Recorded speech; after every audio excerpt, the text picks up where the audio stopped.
Now, Sports Talk with Brodes. Here's Hunter Brody. What is going on, everyone? Welcome to Sports Talk with Brodes. We are broadcasting live from the Manscaped Man Cave. Get 20% off and free shipping with the code BROD at manscaped.com. It's a game day. It's a game day, and I've been pretty underwhelmed with the general feel for this game all week long, considering it's the Dallas Cowboys. It's the Cowboys we were talking about, and there was no buzz because the Cowboys are a mess. They have no clue what they're doing. They gave up on their coach. They quit. They don't feel like competing whatsoever. So that has taken away what is fun about this week for me, but it's Sunday. So because it's Sunday, because it's the morning of the game, yeah, there's more there than there ever was all week, but it's still not to what I would like it to be at. But there's something there. Let's look at the positive, Brodes. Let's look at what's good about this. There's something there. I had the coffee. While I had the coffee, I had the jitters going from the caffeine. So what did I do? I made a second cup of coffee so we can add more jitters to the mix. And here I am, ready to go, thinking about the link at 8:30 and Carson Wentz coming out and slinging the rock and making sure that this offense cruises down on the Cowboys defense. And I have some statistics for you when it comes to this Dallas Cowboys defense. So they are last in pass rush win rate. The Eagles are getting back Jason Peters to play left tackle. We will only see if that's good. Lane Johnson playing right tackle. And you guessed it, Jordan Mailata coming off the bench. I don't want to go down that path right now and start freaking out about that whole conversation once again between Doug Peterson and this front office and now Roseman, Jeffrey Lloyd. Whatever they're trying to accomplish with the left tackle spot right now, today's not the day. I already ranted about it the last couple of Eagles podcasts, and I'm sure it will be brought up again in the very near future. But as for today, it is what it is. Jason Peters in the mix, Lane Johnson in the mix. If one of those two guys can't go because something happens in the game or they re-injure something, boom, Mailata is your swing tackle who will get in on the action. So that's what it is. And with the pass rush win rate being so low, all right, maybe that gives Carson Wentz more time than he ever has had this season, and it will allow him to pick apart some of those secondary pieces for Dallas, which goes right into the next stat here. 31 plays of 20-plus yards, which is third allowed in all of football. So the Cowboys are not winning at the line of scrimmage, and on the back end, they are getting torched for 31 plays over 20 yards. I think with Jalen Reagor coming back, Dallas Goedert coming back, having Fulgham in the mix, you have the opportunity to land some of those big-time explosive plays, and hell, maybe even Boston Scott in the passing game as well, considering he just put on display a fantastic catch to help you win the damn football game against the New York Giants. What else are they bad at, Brodes? Well, I will tell you. Their run defense, 30th in the league. The Eagles have struggled when it comes to first down, running the rock, getting some positive yards, putting his team in a good position offensively, second down, third down. They've had some rough moments. Well, to counter that, you're going up against a Dallas team that isn't stopping the run. So take that for what it is. And they are tied in the league for the fewest takeaways as a defense together. As a unit, they fail to turn the ball over, which Carson Wentz has thrown a lot of interceptions. Carson Wentz has fumbled the football throughout his entire career.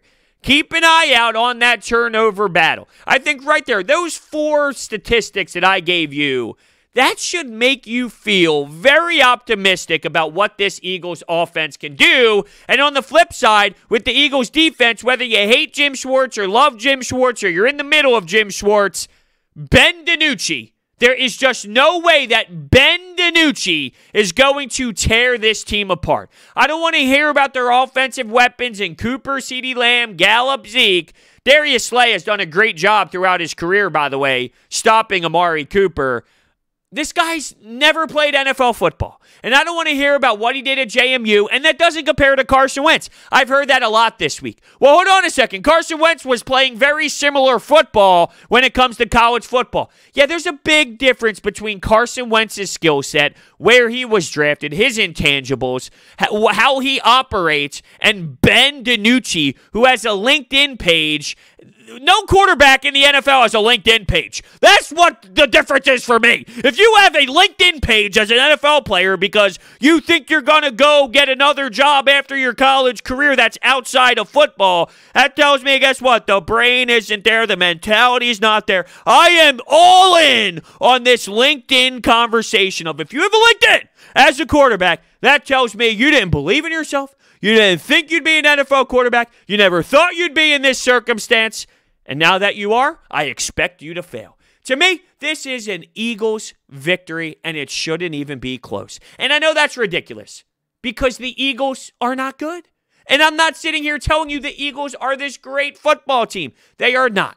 I don't think that they are 2-4-1. I think some of the reasons why that was happening was because Carson Wentz started the season out so poorly, whether that's because of the training camp issues or just, hey, trying to put too much pressure on himself early on. Carson Wentz and the fact that the injuries were so brutal so early on, it costed them some victories.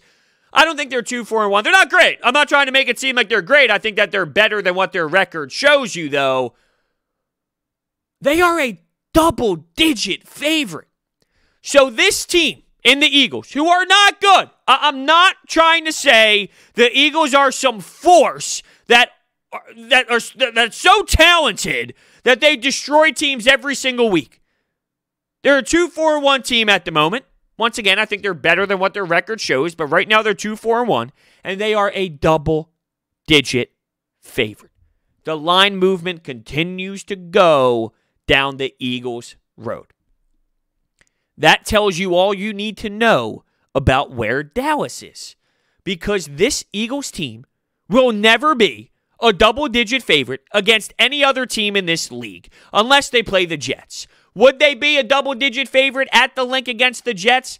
Yeah, maybe. But then we're saying right now that the Dallas Cowboys are at the level of the New York Jets. This should be a victory, a big-time, easy victory. And this isn't the same as the Giants. Some are saying, look, the Giants are not good. Look at their record, and look what it took to beat the Giants. Fair point. I think that is reasonable to mention. I also think, though, that it's reasonable to mention other context, other pieces to the puzzle when discussing the New York Giants. They have a new head coach that didn't lose the locker room instantly. They have Daniel Jones, who is their starting quarterback, who they do believe in. Joe Judge has this team playing hard, and they have a new atmosphere that everybody respects. They fight for the guy. They believe in the guy. It's a totally different scenario than the mess that's happening with Jerry Jones, the defensive coordinator in Dallas that can't even get Tabasco sauce out of his damn eye. The fact it got in there anyway, what the hell are you doing? Just rubbing your eyeballs with Tabasco sauce? Maybe you wash your damn hands after you eat whatever the hell you're eating. But the dysfunction is at another level when it comes to the Cowboys. It's not the same as the Giants. The Giants are 1-5, but they compete. Are they 1-5? Are they 1-6 now? Whatever. They compete. I think they're 1-6. They compete. They battle. They fight. Dallas doesn't fight. Dallas doesn't want it. Now, are the Cowboys going with the mindset of no one believes in us? We absolutely hate the Eagles. To them, this is a Super Bowl matchup. Is that the mindset they're going with? So they're with their backs against the wall, going up against someone that they truly, really hate and nobody believes in them? That might sound good in theory, but I don't think that's how the execution part is going to happen, because you need to be playing for one another. If you're not playing for one another and you're out for your own paycheck, you're just worried about yourself, what's going to happen down the road, you won't succeed.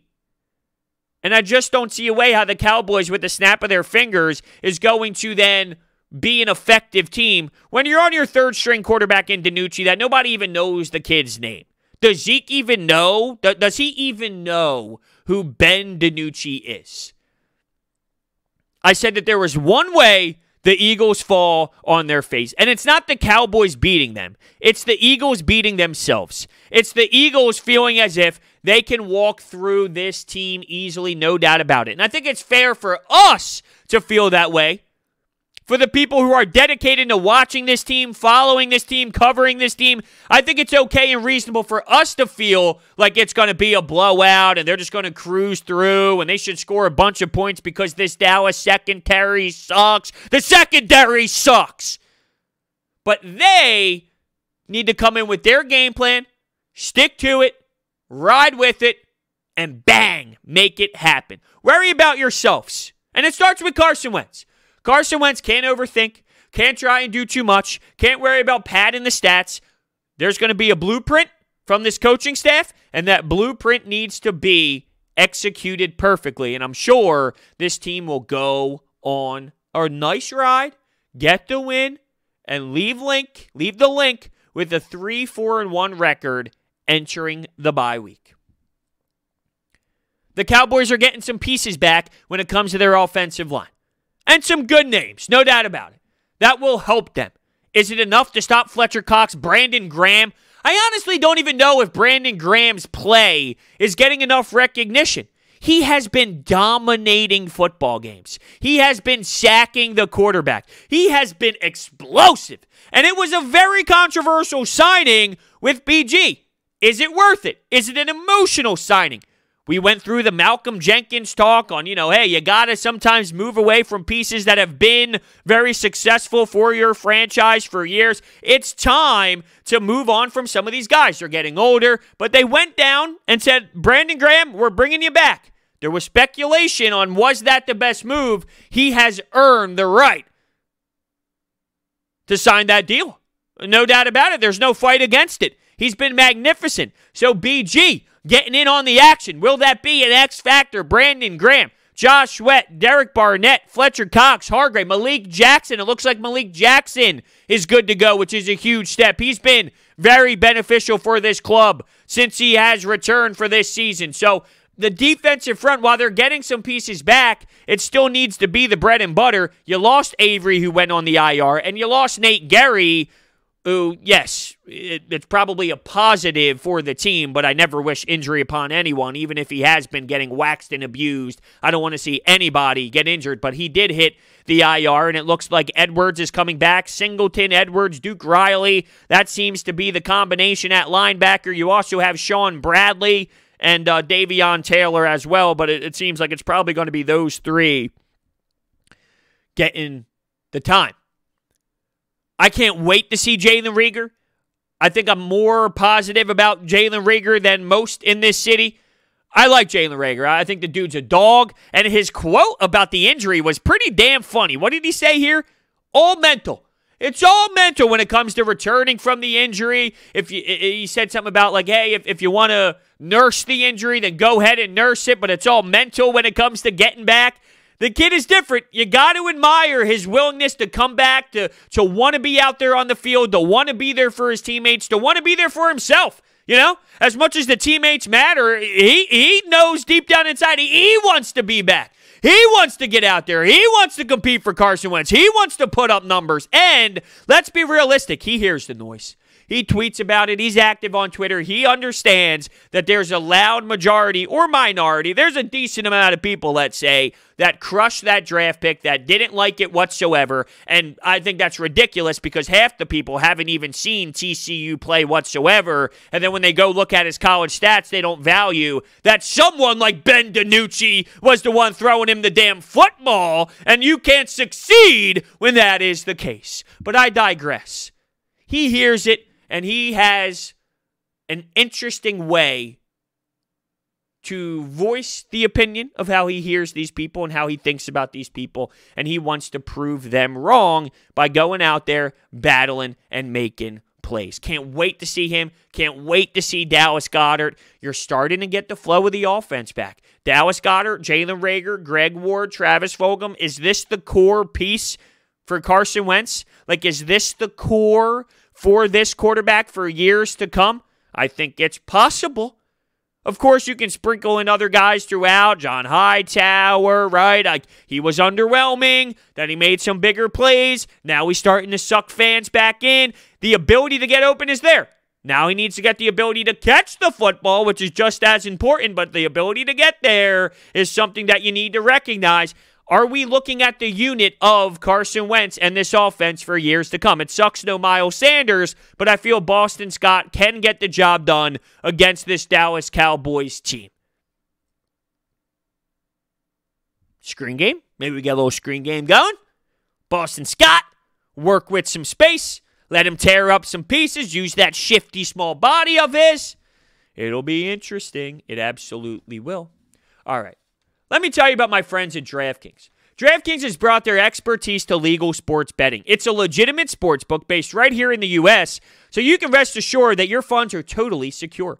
DraftKings, America's top-rated sportsbook app, is safe, secure, and reliable. Deposit and withdrawal at your convenience. Listen to this deal. It's outrageous. All new users have a chance to earn a sign-up bonus up to $1,000.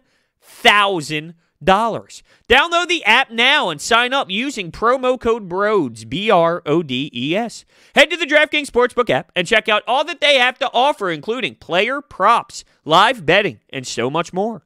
If sportsbooks are not yet available in your state, don't forget DraftKings Fantasy app. They offer millions of dollars in total prizes every single week. And if you or someone you know has a gambling problem, crisis counseling and referral services can be accessed by calling 1-800-GAMBLER. Gambling problem, call 1-800-GAMBLER. Another player, by the way, that I have not mentioned yet was Cre'Von LeBlanc. It looks like he's not going to be available. So with those secondary pieces, Avonte Maddox, Robey-Coleman going back into the slot area, which he needs to be. He can't be playing outside corner. Not that I'm in love with Avonte Maddox playing outside corner, but Robey-Coleman has clearly struggled. Darius Slay on the other side. Jalen Mills. Cre'Von LeBlanc, though, losing out on him. It's a body problem when it comes to having a backup plan in certain areas of the field, although he has been targeted throughout the last couple of weeks, and there has been plays made on him. Specifically, the one that stands out was on Golden Tate, and he just took the ball out of him. He's been targeted at times, but for what he was, I mean, the dude was working at Foot Locker, and then he ends up being a piece that, can help you out at times. He can't have a big role, but if he has a very limited role, I think that's the best spot for him. You will not have Cre'Von LeBlanc. You will not have Miles Sanders, which definitely sucks. I'm just so torn on the Miles Sanders thing, and it's been a discussion of mine for a couple podcasts now. I just don't know how to feel about a guy who has so much talent, who is your best playmaker, but he's unavailable for you. It's always this, it's always that, it's always this. Are they going to make some sort of move at running back when it comes to the trade deadline? By the way, we had Adam Kaplan on 97.3 ESPN for Football at 4. At 4 o'clock, we always have Football at 4, where we talk birds for 25 minutes straight with someone of Inside the Birds, whether it's Adam Kaplan, whether it's Jeff Mosher, or Andrew DeCecco. And I asked him a question because there were some reports about Zach Ertz and the Ravens calling, the Green Bay Packers calling. And I said, look, if it was available, if Zach Ertz wasn't on the IR with the minor injury, would he be with the Eagles? And he was like, honestly, there's a good chance he would have been moved. And it's so weird to think, but that sucks. That really does hurt the Eagles that this happened. I'm not saying it sucks that he would be gone. I think it's the right move from an organizational standpoint. It sucks that you lost out on that trade to acquire other assets, whether it was just draft picks or whether it was pieces, whatever the case may be. You missed out on a chance to move on from Zach Ertz, and it's the right move. And now you miss out on what you get back in return, and it's a slap in the face. It's another thing that blows. Now, is this anybody's fault? I mean, I guess you can argue that they should have went with trading Zach Ertz earlier and had more conversations before the trade deadline. If you knew that you weren't going to sign him and you knew that you were probably going to move him at the trade deadline, could you have maybe dangled him in front of other organizations earlier? But it's a tough spot, without a doubt. I know it's easy to just blame Howie Roseman for everything, but there's a lot that goes into trading a player and trying to maximize how much you get back in return, and knowing that a team is desperate at the trade deadline to make that extra push. Maybe that is the time where you can maximize your return value.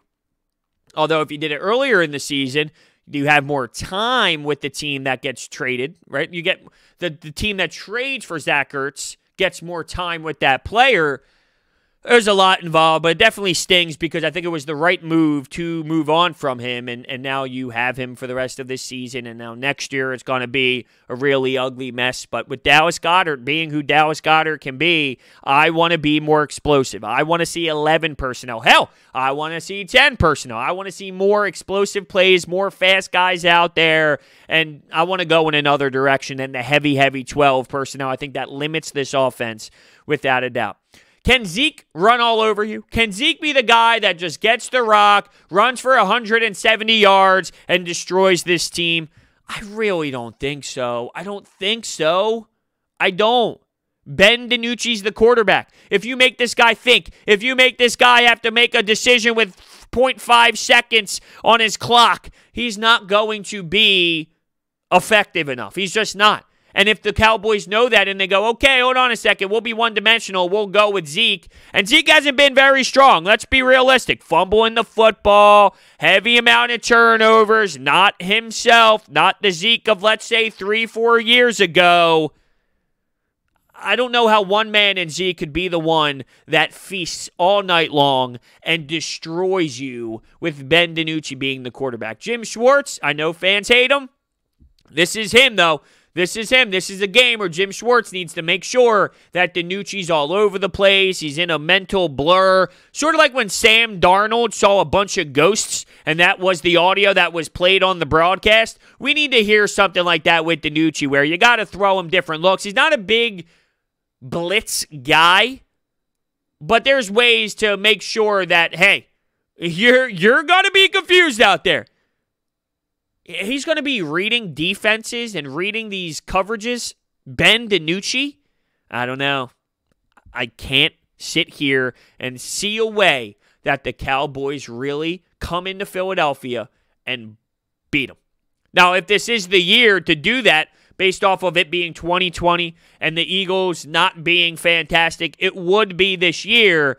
But I'm not going to go down that road and try and convince myself that there's a way for the Eagles to lose. I told you the one way. The Eagles come in not mentally prepared enough, and they think they're just going to walk all over them, and the Cowboys play good. But come on, the Cowboys are not a football team. They're not a football team. They're a bunch of individuals who just put on a uniform, and they have to go out there and play on Sunday, but they don't want to. They have to. They're being forced to do it. They don't want to do it. They don't care about one another. There's no effort level there. And so I don't see a way they just flip the switch. Any given Sunday, yeah, when the teams actually care and compete hard and want to be out on the gridiron together. Do you see a situation where this team wants to do that? If Dak Prescott was playing right now, different story. It's not even Andy Dalton. It's Ben DiNucci. I don't care how many weapons they have. This quarterback is not ready for the NFL. This quarterback is realistically never going to be ready for the NFL. So in what universe is he going to beat Darius Slay for Amari Cooper to get a big play? I don't know. Consistently. Sure. Could it happen? Sure. It can happen.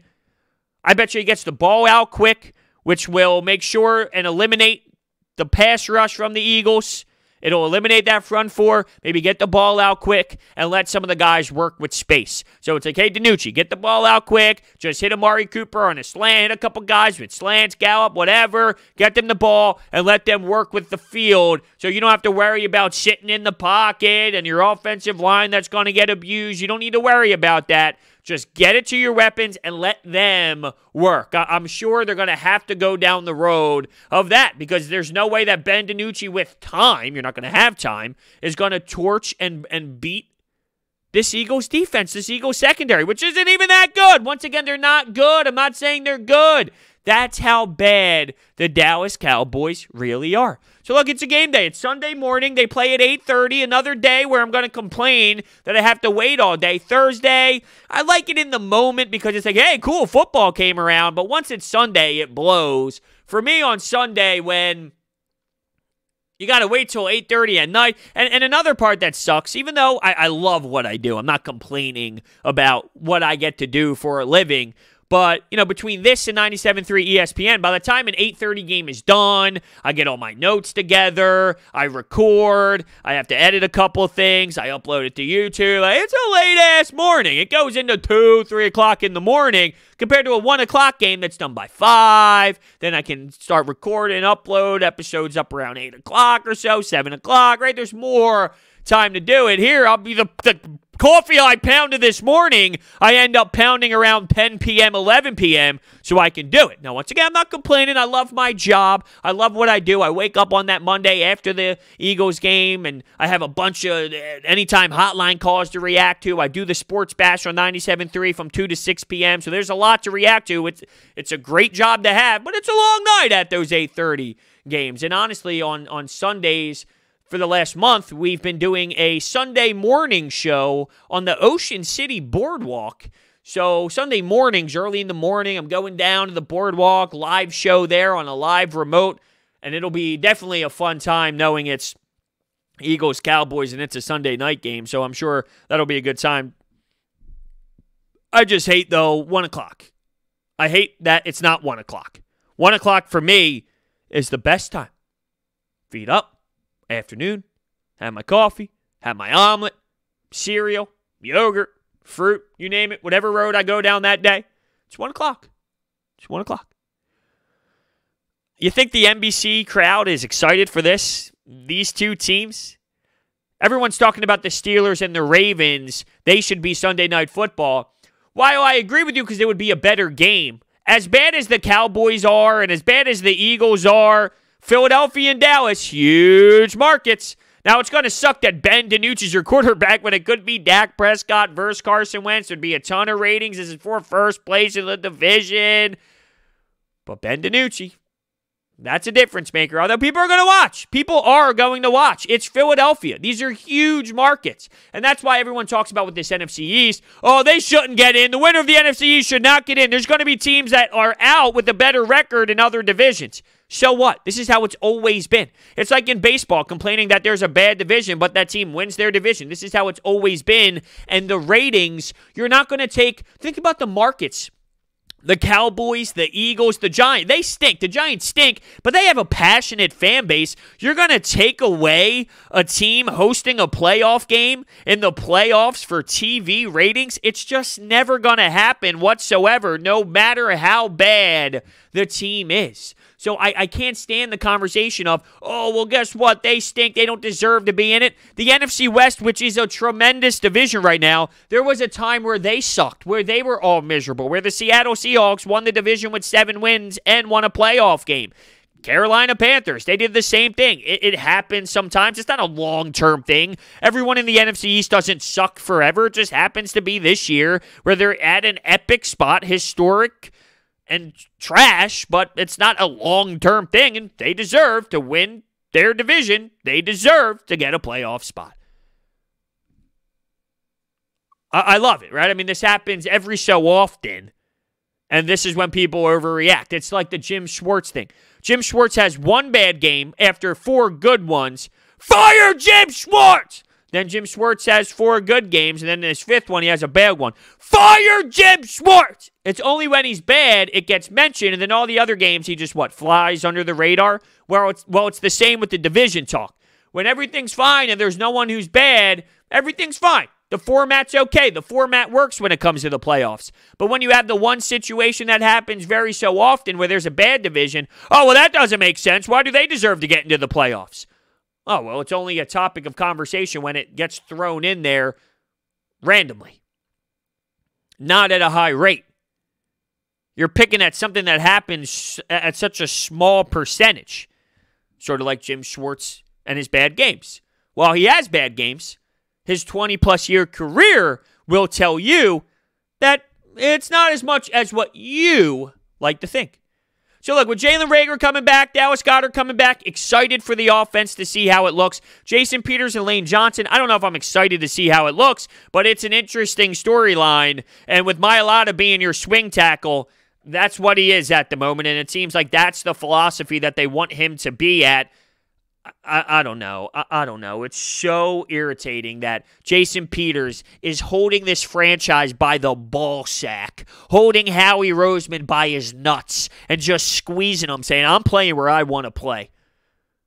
Is it Howie Roseman trying to justify the money, or is it Jason Peters giving him the bird, saying, I'm not playing right guard, I'm playing left tackle? You can't rule that out. You can't rule that off the table. Come on, there's no way you can. This is the same dude who demanded more money to play left tackle. It's a joke. It really is. Domination. I expect domination. 28-15. Now, that doesn't scream insane domination. I'm not going outrageous to the point where it's like 40-3. 28-15. You dominate the game, though. You have possession of the football. You're attacking. Offense looks good. Would I like more than 28 points against a defense like this? Yeah, maybe. But they put up 28, 29 points against the Ravens, against the Steelers. Could they put up more? Yeah, maybe, like I said. But 28-15, I think that's a reasonable win. As long as it's like a good one. Maybe the Cowboys get a late touchdown because it's 28-7, and then they go for 2 just for the hell of it. Whatever. 28-15, that covers the spread, and that's how I see this going down. Once again, these stats. Dallas is last in pass rush win rate, 30th in run defense, tied in league's fewest takeaways, and 31 plays of 20-plus yards, which is third in the league. It's not good. It's not good. And offensively, they've Ben DiNucci. I think that's enough said. This episode of Sports Talk with Brodes is sponsored by Orbit Energy and Power. With over 20 years of experience in the industry, they're home to your solar experts in both residential and commercial projects. They are dedicated to making sure your project is completed easily and properly by using high-quality materials and trained professionals to get the job done right. Their solar program helps eliminate your electric bill completely. They offer flexible financing solutions such as $0 down. In addition, they also provide water purification systems, backup energy services, battery storage, tree removals, electrical upgrades, and more. Their information is down below. Thank you all so much, and I will see you next time.